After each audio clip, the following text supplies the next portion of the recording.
So basically ayat 30 sampai 37 ni cerita pasal apa? Nabi Adam. Nabi Adam bila? Awal-awal diciptakan, kan? Betul tak?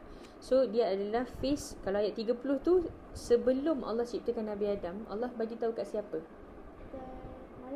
Kat malaikat. Allah cakap apa? Aku nak menjadikan khalifah di muka bumi. Okay, kenapa Allah agak-agak lah kenapa Allah cakap aku nak jadikan khalifah di muka bumi? Kenapa Allah tak cakap aku nak jadikan Adam? Betul tak? So khalifah ni apa dan dia ni apa benda? Pernah tak terfikir? Ada belajar tak waktu form 1 sampai form 5? Ada? Okay, apa yang sekolah cakap? Dah lama tak revise. Okay. So so satu benda yang kita kena macam bila kita baca Quran, kita kena selalu question. So bila kita question and having interaction, barulah Quran ni jadi sesuatu yang macam menarik dan engaging. And dia akan buat kita ni menjadi seorang yang critical thinker. Kita bukan tanya untuk kita question yang menyebabkan kita ragu. Tak, kita question supaya otak kita ni berfikir. Sebab orang selalu rasa Quran ni macam sebuah buku-buku cerita dan legenda. Tapi sebenarnya Allah tu nak suruh kita fikir supaya kita dapat sesuatu yang namanya ibrah ataupun pengajaran. Okay, so dekat sini, kalau kita tengok kan, sebelum Allah ciptakan Nabi Adam, Allah kata, aku nak ciptakan fil ardi khalifah. Aku nak ciptakan khalifah di muka bumi. Okay, satu persoalan yang kita tanya diri kita, kan Allah lepas ni kan cerita pasal Adam. Kenapa Allah tak kata ke aku nak ciptakan Adam? Itu yang pertama. Khalifah ni apa benda? Okay, bila Allah kata Allah nak ciptakan khalifah, maka Adam muncul. Bermaksud, implication yang kedua adalah Nabi Adam ni khalifah. Betul tak? Okay, jadi khalifah ni apa? Jadi bila Allah kata, kenapa Allah tak kata Allah nak ciptakan Adam? Sebab kalau Allah ciptakan Adam je, ayat ni hanya akan untuk Nabi Adam sahaja. Sedangkan Quran ni kan untuk dibaca sampai kiamat, betul tak? Jadi kalaulah ayat Quran ni hanya untuk Nabi Adam, kita tak akan dapat apa-apalah. Jadi kenapa Allah letak dia fil ardi khalifah? Sebab ayat ni adalah untuk semua manusia yang merupakan juga anak cucu Adam. Jadi walaupun kita tak ada dekat sini, ayat ni untuk kita. So bila kita baca Quran, kita kena always ingat satu benda. Semua ayat-ayat ni juga adalah untuk diri kita. Melainkan kalau dekat dalam ayat Quran yang bahasa Arab ni ada macam untuk Muhammad. Kadang-kadang kita baca kat dalam ni kan dalam kurungan Muhammad, kan? Betul tak? Terjemahan. Tapi sebenarnya dekat bahasa Arab dia tak ada pun Muhammad. Bermaksud ayat tu untuk kita juga.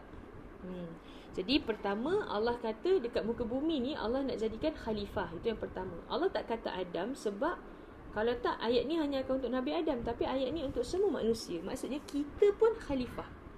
So kita kena ingat benda tu. Jadi bila Allah kata Allah nak ciptakan fil ardi khalifah, kita kena fahamlah khalifah ni apa benda. Okay, so khalifah ni secara mudahnya dia maksudnya adalah pengganti. Dah ganti siapa pula gitu kan? Kita belajar khulafa ar-rasyidin kan.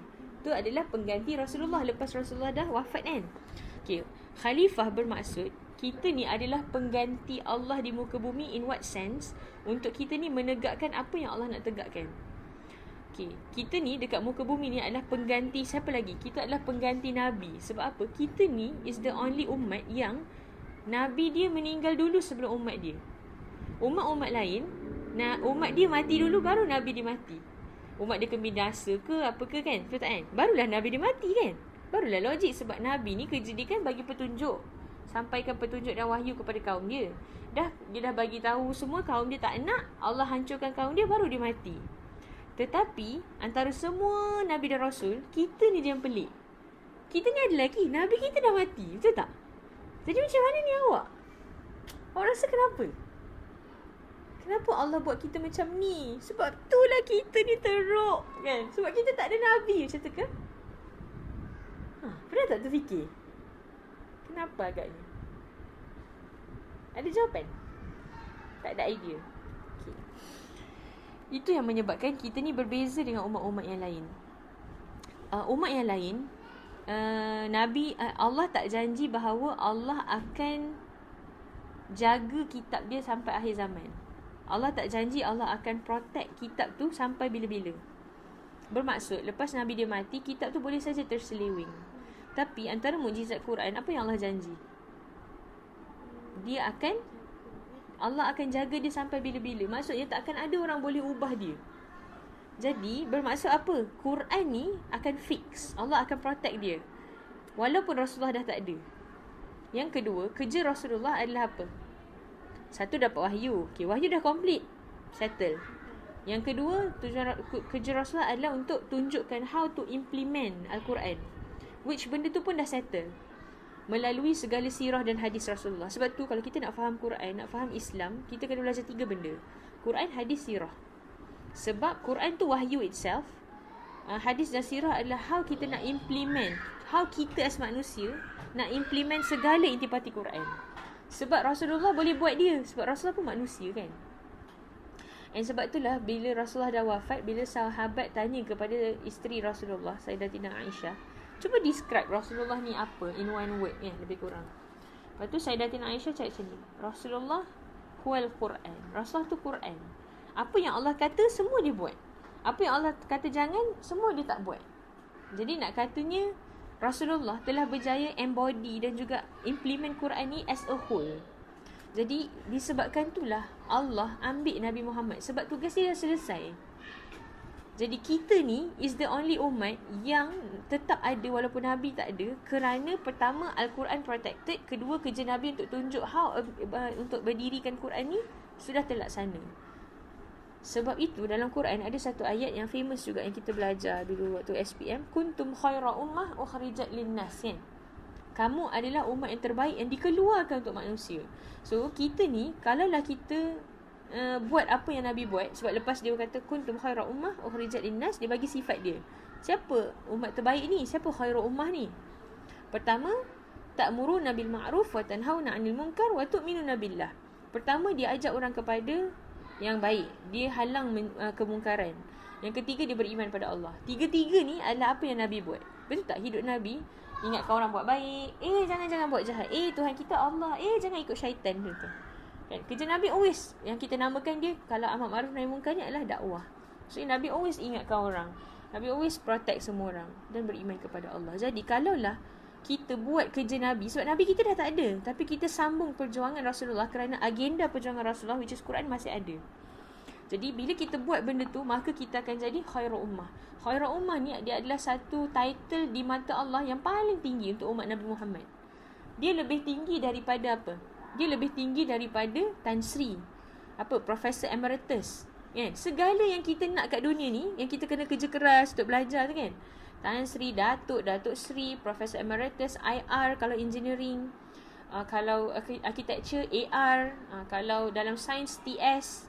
So semua macam yang depan nama tu, kalau letak khairul ummah, kalah semua tu. Jadi itulah dia yang Allah expect daripada kita. Kerja kita adalah sambung apa yang Nabi kita buat, walaupun kita ni bukan Nabi dan Rasul. Sebab Nabi dan Rasul dia maksum kan. Jadi semua umat Nabi Muhammad ada kerja ni. Sebab tu Allah kata Allah nak ciptakan fil ardi khalifah, iaitu kita, untuk sambung kerja Nabi. Dan yang kedua, kalau tengok yang macam pelik lagi adalah Allah sebut Allah nak ciptakan khalifah di muka bumi. Last kali Nabi Adam diciptakan kat mana? Syurga kan? Kenapa Allah tak cipta terus dekat bumi? Betul tak?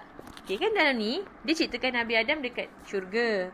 Lepas tu dia ajarkan nama-nama. Lepas tu dia suruhlah, tanyalah dekat malaikat-malaikat. Malaikat pun tak tahu. So Allah pun Adam sebutkan. So semua malaikat pun macam, wah, amaznya sebab Allah ajar dia, jadi dia tahu. Lepas tu Allah pun nak suruh dia orang muliakan Nabi Adam. Allah suruh dia orang sujud, betul tak? Kecuali siapa? Iblis tak suka kita. Iblis tak nak, bla bla bla. Long story short, Nabi Adam, dia goda Nabi Adam dengan isterinya, dibuanglah ke bumi kan, kerana berdosa.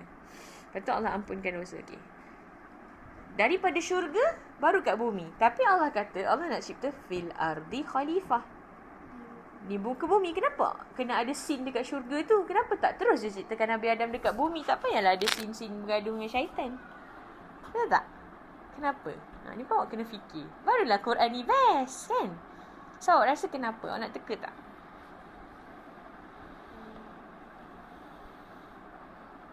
Pertama, Allah nak bagi tahu kita bahawa asal usul kita adalah syurga. Kampung kita adalah syurga. Kita ni, walaupun kita ni orang Kedah ke Sarawak ke Sabah ke Semenyih ke mana kan kampung kita, tak. Kampung kita sebenarnya adalah syurga, dan kerja kita adalah untuk balik kampung. Dunia ni hanyalah tempat persinggahan sementara untuk kita berjuang supaya at the end of the day kita boleh balik kampung kita, iaitu syurga. Awak ada tak kampung yang awak rindu nak balik? Perak. Awak rindu nak balik kampung Perak. Okay, so macam kita pergilah mana-mana pun, kita rasalah macam mana pun, kita mesti akan always nak balik Perak. Betul tak? Macam dah setahun ke tak balik, ataupun kita travel lah, contohnya tengok belajar overseas, mesti awak rindu nak balik. Sama ada Perak, ataupun kalau dah kat overseas, awak rindu nak balik sini lah. Rumah yang ada ayah dengan kak adik awak kan. Jadi kita ni always ada special place in our heart called home. Ataupun kampung kita, safe haven kita. So Allah nak kita ingat dalam dunia ni kita berkelana, never forget that your village and your hometown and your origin ataupun your safe haven adalah syurga. So jangan sampai lupa kita ni adalah makhluk syurga. Jadi janganlah buat dosa seolah-olah tiada hari esok kan. Always lah remind diri kita untuk kembali kepada Allah, bertaubat kepada Allah, always buat amal sebab kita nak balik kampung kita. So kita kena longing for syurga seperti mana kita longing for kampung kita. Even more than that. Itu yang pertama. Yang kedua adalah Allah nak bagi tahu, Allah nak introduce kepada kita bahawa hidup kita ni daripada awal lagi, daripada atuk nenek moyang kita iaitu Nabi Adam lagi, kita ni ada enemy yang nama dia syaitan, yang nama dia iblis, yang dia takkan pernah okey dengan kita, yang dia takkan pernah redha dengan kita, dan dia tak suka dengan kita kalau kita ikut cakap Allah. Jadi bila macam tu, barulah kita tahu hidup kita ni, game kita ni kena lawan dengan siapa. Kan contoh kalau kita main game, pertama dia akan kenakan watak dalam game, lepas tu dia kata, ni enemy you, macam tu. Baru kita tahu kita kena lawan dia rupanya. Sebab kalau tak bagi tahu, betul tak kita tak tahu pun kita ada enemy. Kita rasa kita baik kan. Betul tak? Awak rasa semua sayang awak. Tak, kita kena hidup, kita kena tahu dalam hidup kita ada satu benda yang benci kita melebihi segala-galanya. Dia benci gila kita, kalau boleh dia nak bunuh kita, dia nak keluarkan kita daripada Islam, dia nak buat kita jauh daripada Allah, dia nak buat kita berdosa, nama dia syaitan. Semua orang kat muka bumi ni, sebaik apa pun dia di mata manusia, dia ada enemy. Selalu kita rasa orang yang ada enemy ni yang bermasalah kan. Tak. Orang yang baik macam mana pun, you ada enemy. And that enemy, nama dia syaitan. So, kita kena berhati-hati dengan dia. Kenapa Allah kena bagi tahu? Sebab kalau tak, kita ingat syaitan ni kawan kita, maka kita akan berbuat baik dengan dia.